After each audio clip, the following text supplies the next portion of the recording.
প্রতি বিশ্বকাপের আগেই বাংলাদেশের স্কোয়াড নিয়ে মঞ্চায়িত হয় একের পর এক নাটক। সবশেষ ওয়ানডে বিশ্বকাপের আগে তামিম ইকবালের ঘটনা নিয়েও জলঘোলা কম হয়নি, যার প্রভাব ছিল বিশ্ব আসরের মঞ্চে। এবার আরও একটা বিশ্বকাপের সামনে দাঁড়িয়ে টাইগার ক্রিকেট।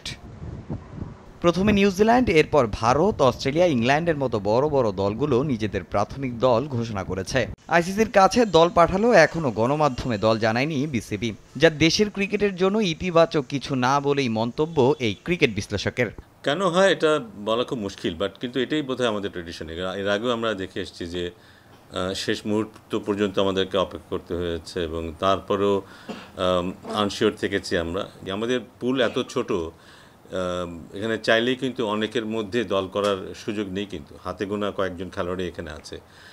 সেখানে যদি আমাদের নিজেদেরই এত দ্বিধাদ্বন্দ্ব থাকে, তাহলে অন্যদের দ্বিধাদ্বন্দ্বগুলি থাকবে, এটা খুব স্বাভাবিক। এই মুহূর্তে এরাই আমাদের সেরা, তাহলে যাদেরকে আমরা সেরা বলছি ওরা নিজেদেরকে সেরা ভাবতে পারবে। যত দ্রুত আমরা দল দিয়ে দিবে তত মনে হয় ভালো, যে দলের খেলোয়াড়রা রিলিভড হবে এবং ওরা তাদের ব্যক্তিগত যে মানসিক প্রিপারেশনটা দরকার, যেটা অত্যন্ত জরুরি, যেটা আমরা হয়তো দেখি না, সেই জিনিসটা শুরু করে দিতে পারে। কিন্তু তাওহিদ, মাহমুদুল্লাহ, জাকিররা মিডল অর্ডার অনেকটাই স্থিতিশীল করেছেন। তবে টি-20তে আর্লি উইকেট হারানো বাংলাদেশের পুরনো সমস্যা, যেখানে লিটনকে নিয়ে প্রশ্ন তুলেছেন ফাহিম। যদিও পারভেজ ইমনের অ্যাপ্রোচে মুগ্ধ সাকিব মুশফিকদের সাবেক কোচ।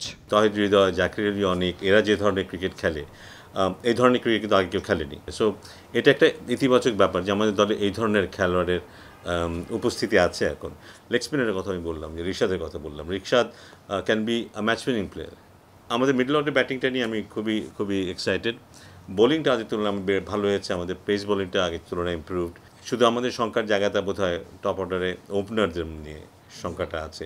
দলকে স্বস্তি দেওয়ার মতো একটা উদ্বোধনী জুটি আমরা এখনও কিন্তু বের করতে পারিনি। Liton Kumar Das is a fantastic test player, one day ক্রিকেটও দুর্দান্ত, কিন্তু টি-20-র যেই মানসিকতা, যে অ্যাপ্রোচ, সেটার অভাব কিন্তু আছে। পারভেজ ইমনের মধ্যে সেই জিনিসটা আছে, সেই অ্যাটিটিউডটা আছে, সেই অ্যাপ্রোচটা আছে।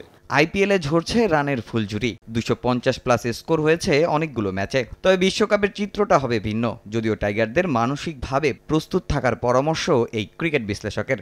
আমরা প্রায় দেখতে পাচ্ছি কিন্তু শেষ 4 ওভার 5 ওভারে 70 রান, 80 রান, 90 রান হচ্ছে।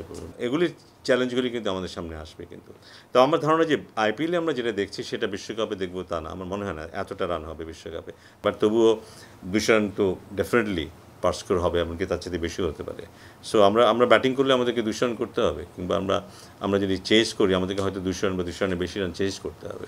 আগামী 2 জুন থেকে শুরু টি-20 বিশ্বকাপ, আর 8 জুন শ্রীলঙ্কার বিপক্ষে ম্যাচ দিয়ে আসর শুরু করবে বাংলাদেশ।